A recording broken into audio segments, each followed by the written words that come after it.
ಆತ್ಮೀಯ ವೀಕ್ಷಕರಿಗೆಲ್ಲರಿಗೂ maths class room YouTube ಚಾನಲ್ಗೆ ತಮಗೆಲ್ಲರಿಗೂ ಸ್ವಾಗತವನ್ನು ಕೋರ್ತಾ ಇವತ್ತಿನ ಈ ವಿಡಿಯೋದಲ್ಲಿ 9ನೇ ತರಗತಿ ಗಣಿತ ವಿಷಯದಲ್ಲಿ ಬರುವಂತಹ ಸಂಖ್ಯಾ ಪದ್ಧತಿ ಅಧ್ಯಾಯದ ಪ್ರಶ್ನೋತ್ತರಗಳ ಸಂಪೂರ್ಣ ವಿವರಣೆಯನ್ನು ನಾನು ಇಂದು ನೀಡ್ತಾ ಇದ್ದೇನೆ. ವಿಡಿಯೋ ಸ್ಟಾರ್ಟ್ ಮಾಡೋದಕ್ಕಿಂತ ಮುಂಚೆ ಇನ್ನೂ ನಮ್ಮ ಚಾನಲ್ನ ಯಾರು ಸಬ್ಸ್ಕ್ರೈಬ್ ಆಗಿಲ್ವೋ ದಯವಿಟ್ಟು ಸಬ್ಸ್ಕ್ರೈಬ್ ಆಗಿ, ವಿಡಿಯೋ ಇಷ್ಟ ಆದಲ್ಲಿ ವಿಡಿಯೋ ಕೊನೆಯಲ್ಲಿ ಲೈಕ್ ಮಾಡಿ ಅಂತ ಹೇಳ್ತಾ ವಿಡಿಯೋ ಸ್ಟಾರ್ಟ್ ಮಾಡ್ತಾ ಇದ್ದೇನೆ. ಮೊದಲಿಗೆ ಸಂಖ್ಯಾ ಪದ್ಧತಿ ಪಾಠದಿಂದ ಕೆಲವೊಂದಿಷ್ಟು ಅಂಶಗಳನ್ನು ನಾವಿಲ್ಲಿ ನೆನಪಿನಲ್ಲಿಡಬೇಕಾಗತ್ತೆ. ಆ ನೆನಪಿನಲ್ಲಿಡಬೇಕಾದ ಅಂಶಗಳು ಹೀಗಿವೆ. ಮೊದಲಿಗೆ ಸ್ವಾಭಾವಿಕ ಸಂಖ್ಯೆಗಳು. ಸ್ವಾಭಾವಿಕ ಸಂಖ್ಯೆಗಳನ್ನು ಇಂಗ್ಲೀಷ್ ಕ್ಯಾಪಿಟಲ್ ಲೆಟರ್ ಎನ್ ಇಂದ ಗುರುತಿಸ್ತೇವೆ. 1, 2, 3, 4, 5 ಇತ್ಯಾದಿ ಇವೆಲ್ಲ ಸ್ವಾಭಾವಿಕ ಸಂಖ್ಯೆಗಳಿಗೆ ಉದಾಹರಣೆ ಆಗಿದೆ. ಮುಂದಿನ ಯಾವ ಸಂಖ್ಯೆ ಅದಪ್ಪ ಅಂದರೆ ಪೂರ್ಣ ಸಂಖ್ಯೆಗಳು. ಪೂರ್ಣ ಸಂಖ್ಯೆಗಳನ್ನು ಡಬ್ಲ್ಯೂ ಅಕ್ಷರದಿಂದ ಗುರುತಿಸ್ತೇವೆ. 0ಯಿಂದ ಸ್ಟಾರ್ಟ್ ಆಗ್ತವೆ. ಹಾಗಾಗಿ ಇವು ಪೂರ್ಣ ಸಂಖ್ಯೆಗಳು ಯಾವಾಗಲೂ 0ಯಿಂದ ಸ್ಟಾರ್ಟ್ ಆಗಿರೋದ್ರಿಂದ ಡಬ್ಲ್ಯೂ = 0, 1, 2, 3, 4, 5 ಇತ್ಯಾದಿ ಇವಿಷ್ಟು ಪೂರ್ಣ ಸಂಖ್ಯೆಗಳಾಗಿರುತ್ತೆ. ಡಬ್ಲ್ಯೂ ಅಂದರೆ ಓಲ್ ನಂಬರ್ ಆಗಿರುತ್ತೆ. ಇಲ್ಲಿ ಸ್ವಾಭಾವಿಕ ಸಂಖ್ಯೆಗಳು ಎನ್ ಅಂದರೆ ನ್ಯಾಚುರಲ್ ನಂಬರ್ ಇರುತ್ತೆ, ಹಾಗಾಗಿ ಎನ್ ಅಂತ ಕರಿತೀವಿ. ನೆಕ್ಸ್ಟ್ ಪೂರ್ಣಾಂಕಗಳು ಹೆಂಗಿರ್ತವೆ? ಪೂರ್ಣಾಂಕಗಳಂದರೆ ಧನ ಪೂರ್ಣಾಂಕಗಳು ಇರ್ತವೆ, ಋಣ ಪೂರ್ಣಾಂಕಗಳು ಇರ್ತವೆ. ಹಾಗಾಗಿ ಝಡ್ ಅನ್ನು ಅಕ್ಷರದಿಂದ ಗುರುತಿಸ್ತೇವೆ. -3, -2, -1, 0, 1, 2, 3 ಇವೆಲ್ಲ ಪೂರ್ಣಾಂಕಗಳಿಗೆ ಉದಾಹರಣೆ ಆಗುತ್ತೆ. ಮುಂದುವರೆದು ಭಾಗಲಬ್ಧ ಸಂಖ್ಯೆ ಎಂದರೇನು ಅಂತ ತಿಳ್ಕೊಳ್ಳೋಣ. ಯಾವ ಸಂಖ್ಯೆಯನ್ನು P/Q ರೂಪದಲ್ಲಿ ವ್ಯಕ್ತಪಡಿಸಬಹುದೋ ಅಲ್ಲಿ Q ಯಾವಾಗಲೂ 0ಗೆ ಸಮನಾಗಿರಬಾರ್ದು ಅಂಥ ಸಂಖ್ಯೆಗಳನ್ನು ನಾವೇನಂತ ಕರಿತೇವೆ? ಭಾಗಲಬ್ಧ ಸಂಖ್ಯೆಗಳು ಅಂತ ಕರಿತೇವೆ. P/Q ರೂಪದಲ್ಲಿ ವ್ಯಕ್ತಪಡಿಸ್ಬೋದು.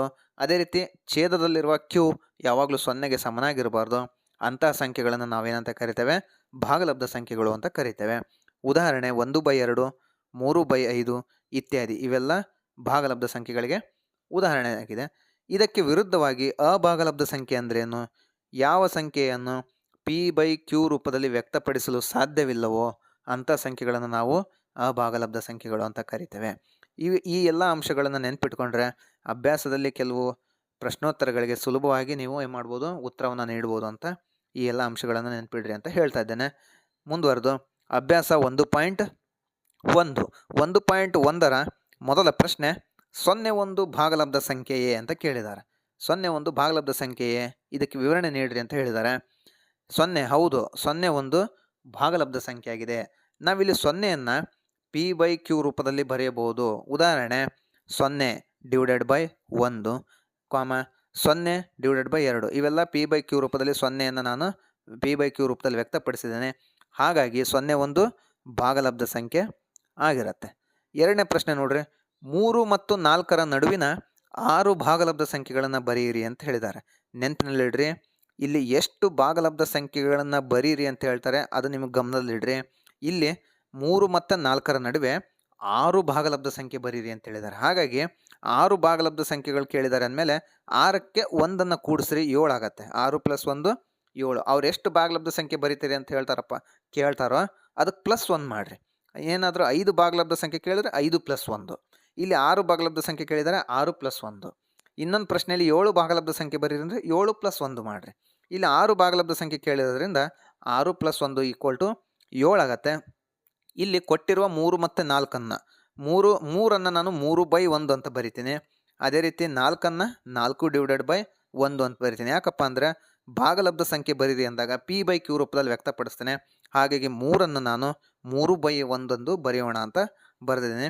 ಈ 3/1ಕ್ಕೆ ಅಂಶ ಮತ್ತು ಛೇದವನ್ನು 7ರಿಂದ ಗುಣಿಸ್ತೀನಿ. ಅಂಶ ಮತ್ತು ಛೇದವನ್ನು 7ರಿಂದ ಗುಣಿಸಿದಾಗ 21/7 ಬರುತ್ತೆ. ನೆಕ್ಸ್ಟ್ ಅದೇ ರೀತಿ ಲೆಕ್ಕದಲ್ಲಿ 4 ಇದೆ ಅಲ್ಲ, 4ಅನ್ನು ನಾನು 4/1 ಎಂದು ಬರಿತೇನೆ.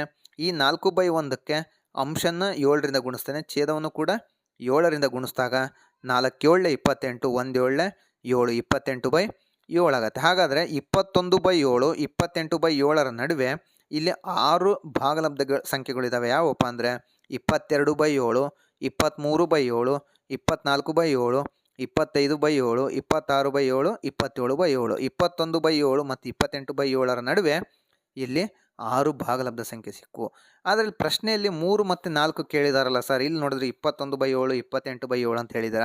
ಈ 21ಅನ್ನು 7ರಿಂದ ಭಾಗಿಸ್ರಿ 3 ಬರುತ್ತೆ. ಅದೇ ರೀತಿ 28ಅನ್ನು 7ರಿಂದ ಭಾಗಿಸ್ರಿ 4 ಬರುತ್ತೆ. ಇದನ್ನು 3 ಮತ್ತು 4ರ ಬದಲಿಗೆ 3ರ ಬದಲಿಗೆ 21/7 ಅಂತ ಬರಿತೀನಿ, 4ರ ಬದಲಿಗೆ 28/7 ಅಂತ ಬರಿತೀನಿ. ಇದರ ನಡುವೆ ಒಟ್ಟು 6 ಭಾಗಲಬ್ಧ ಸಂಖ್ಯೆಗಳು ಇವೆ. ಆ 6 ಭಾಗಲಬ್ಧ ಸಂಖ್ಯೆಗಳು ಹೀಗಿವೆ. ಮುಂದುವರೆದು ಇಲ್ಲಿ ಏನು ಕೇಳಿದಾರಪ್ಪ, 3ನೇ ಲೆಕ್ಕ 3/5 ಮತ್ತು 4/5ರ ನಡುವೆ 5 ಭಾಗಲಬ್ಧ ಸಂಖ್ಯೆ ಬರೀರಿ ಅಂತ ಹೇಳಿದ್ದಾರೆ. ನೆನಪಿನಲ್ಲಿಡ್ರಿ, 5 ಭಾಗಲಬ್ಧ ಸಂಖ್ಯೆ ಕೇಳಿರೋದ್ರಿಂದ 5 + 1 = 6 ಅಂತ ಬರಿತೀನಿ. 3/5 ಇಲ್ಲಿ 3/5 ಇದೆಯಲ್ಲ, ಅಂಶನ 6ರಿಂದ ಗುಣಿಸ್ರಿ. ಅದೇ ರೀತಿ ಛೇದವನ್ನು ಕೂಡ 6ರಿಂದ ಗುಣಿಸ್ರಿ. ಅದೇ ರೀತಿ 4/5 ಕೂಡ ಅಂಶವನ್ನು 6ರಿಂದ ಗುಣಿಸ್ರಿ, ಛೇದವನ್ನು 6ರಿಂದ ಗುಣಿಸಿದಾಗ 3 6 18, 5 6 30, 18/30 ಆಗುತ್ತೆ. ಅದೇ ರೀತಿ 4 6 24, 5 6 30, 24/30 ಆಗುತ್ತೆ. ಇಲ್ಲಿ 18/30 ಅಂದರೆ 3/5 18/30 ಅಂತ ಬರ್ತಿದ್ದೀನಿ. ಅದೇ ರೀತಿ 4/5 24/30 ಮಾಡಿದ್ದೀನಿ. ಇಲ್ಲಿ 24 30ರಿಂದ ಭಾಗಿಸಿದಾಗ 4/5 ಬರುತ್ತೆ. ಅದೇ ರೀತಿ 18 30ರಿಂದ ಭಾಗಿಸಿದಾಗ 3/5 ಬರುತ್ತೆ. ಈ ಎರಡು ಭಾಗಲಬ್ಧ ಸಂಖ್ಯೆಗಳ ನಡುವೆ ಇಲ್ಲಿ ಒಟ್ಟು 5 ಭಾಗಲಬ್ಧ ಸಂಖ್ಯೆಗಳು ಬರ್ತವೆ. ಯಾವಪ್ಪ ಅಂದರೆ 18/30, 19/30, 20/30, 21/30, 22/30, 23/30, ಕೊನೆಗೆ 24/30. 24/30 ಮತ್ತು 18/30ರ ನಡುವೆ ಒಟ್ಟು 5 ಭಾಗಲಬ್ಧ ಸಂಖ್ಯೆಗಳು ಬರ್ತವೆ. ಆ 5 ಭಾಗಲಬ್ಧ ಸಂಖ್ಯೆಗಳನ್ನು ನಾನಿಲ್ಲಿ ಬರೆದಿದ್ದೇನೆ.